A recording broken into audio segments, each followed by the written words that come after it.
What's up, gang? It's your boy Sensei Glove, the bald head black anime nerd, back with my review of One Piece manga chapter 1100. 1100, bro. It's 1100 chapters of One Piece. It is 1100 chapters of greatness, bro. Let that sit in for a second, G. 1100 chapters of this amazing ass story that Oda has put together for us, and the shit just keep getting better. Like, you know what I'm saying? Like, man, that shit is a lot, bro. Oda the GOAT, bro. Every day I'm reminded of how goated Oda is. Every hour on the hour, I'm reminded how goated Oda is. And with this chapter, we got to wrap up to, I'm willing to say, a top 5 backstory in One Piece. Top 3, really. If we talking about well-written backstories in One Piece. I think it was really dope. Before I get into my review, make sure you guys like, comment, subscribe, hit the bell icon so you're notified when I drop these videos. You know what I'm saying? I'm out here just trying to make a little living. Also, make sure you niggas follow me on Twitch, because I do live reactions on Twitch. I would do them on YouTube, but that kind of messes up my algorithm, so I don't want to do that. But if you follow me on Twitch at Sensei Glove, you'll get notified when I drop my reactions. Y'all can pull up. I do my live reactions of the chapter. I sometimes have my homies pull up. We talk about the shit, and then I drop my chapter review shortly after. So without further ado, chapter 1100, Thank You, Bonnie. Obviously, we know from last chapter, Kuma met up with Vegapunk.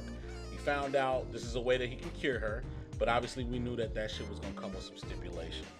Those stipulations came by way of Kizaru pulling up to what will soon be Egghead with a whole fleet and giving the phone to Vegapunk and Kuma and letting them know, hey, look, that comes with 3 stipulations, obviously. So the first one is you got to work for the world government. You know what I'm saying? Like, you no longer are a pirate. You work for us. You finna fuck with us.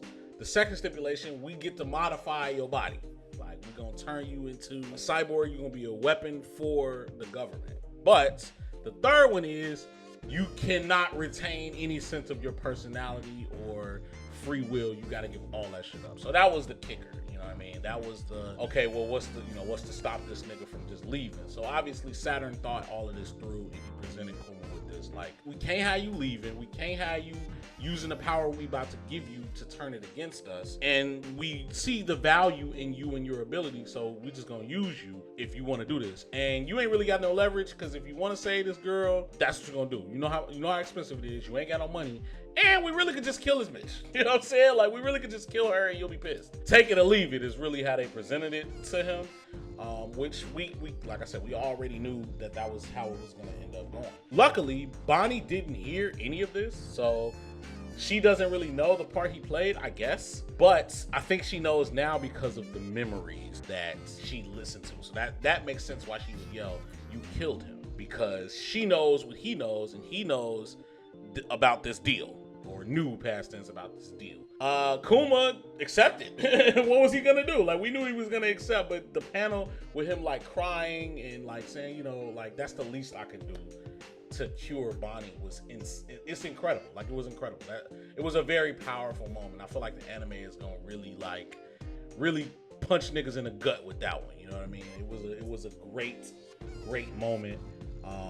And probably the highlight of the chapter for me, honestly, next to what happens next. It's gonna take 6 months for us to like fully get the cure into her system, and it's gonna take another 1.5 years before she's able to go back outside. It's gonna take about 2 years for us to do the modifications on you, and he has to stay at the government facility. He can't leave and like explore the world like the other warlords could.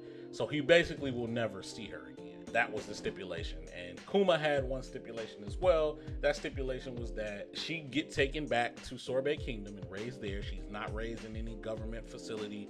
She isn't made into any slave or anything like that. She's basically protected until she's able to go outside and be on her own. And they agreed. So that was essentially what it was. And he got 6 months, a full half a year of just kicking it with Bonnie, kicking it with Kizaru, kicking it with Sentomaru, kicking it with Vegapunk. They was all there, just both getting treated at the same time. It was like, you know, those panels were beautiful. Good to see that he had some good memories to leave off on, and so did she, really, until she found out the truth, or until, you know, she got tired of like not seeing her dad, or seeing her dad on like a TV or something and see that he's working for the world government and not understanding what's going on. Obviously, that's probably how it played out. But yeah, after those 6 months was up, they took her back to the Sorbet Kingdom. A CP0 member pulled up and let him know, like, hey, this girl life is fragile, so don't tweak on me. And we just get a reaction to him becoming a warlord from all of the current warlords at the time, as well as Dragon and the Revolutionaries. He only got the opportunity to become a warlord because Ace took out Jinbei at the time, or I guess Ace made Jinbei want to leave,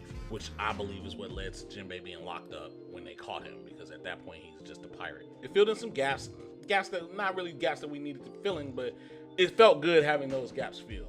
He was writing a letter. He wrote a letter towards the end of the chapter to her, basically, you know what I'm saying, stating his feelings and stuff like that. And, you know, saying, I wish we could have, like, you know, explored the world together, but this is how I gotta be.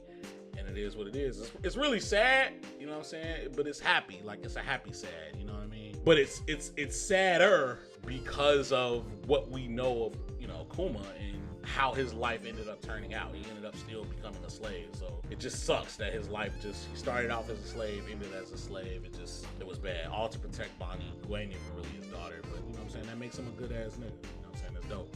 So I definitely understand Bonnie wanting to know what's going on with her dad. He's supposed to be alive, but he's not. But the thing is, if she know the memories, she know that he's not the same. Like he gave up free will. He gave up his personality, his humanity. He gave all of that up. So what's there? You know, obviously something is there, because he's trying to make his way to Egghead, and I think he's making his way to Egghead probably because they promised not to do no harm to her, but you can't trust the government. So now that she is in danger, probably like, you know, no, fuck on. y'all try to, you know, endanger my daughter, like, fuck out of here. So all in all, this is a very good backstory. It ended with, you know, what's my next orders? So I think that was a good way to end it off. I did expect them to go back to what's happening currently, but they didn't. But I'm not mad at that. It's no break next week, so chapter 1101 is probably gonna be smoke. There's gonna be some smoke. You know, Oda he ending the year off with smoke. I like that. So you know what I'm saying. Definitely gonna get some smoke. Oda's birthday is New Year's, so you know what I'm saying. He always ends it off with some smoke. So it's gonna be lit, man. This chapter was great. This backstory was great. I really want to know what you guys thought of the backstory. Where does it rank in One Piece backstories in terms of writing, in terms of sadness? You know, Oda's good for a sad ass backstory. Definitely let me know that down in the comments below. Let me know what you thought of my review. Let me know what you thought of the chapter. Like I said earlier, like, comment, subscribe. Follow me on Twitter at SenseiLayGlove. Follow me on Instagram at SenseiLayGlove. Follow me on Twitch at SenseiLayGlove. You get all updates about what I'm doing and what I got going on there. Other than that, man, SenseiLayGlove out.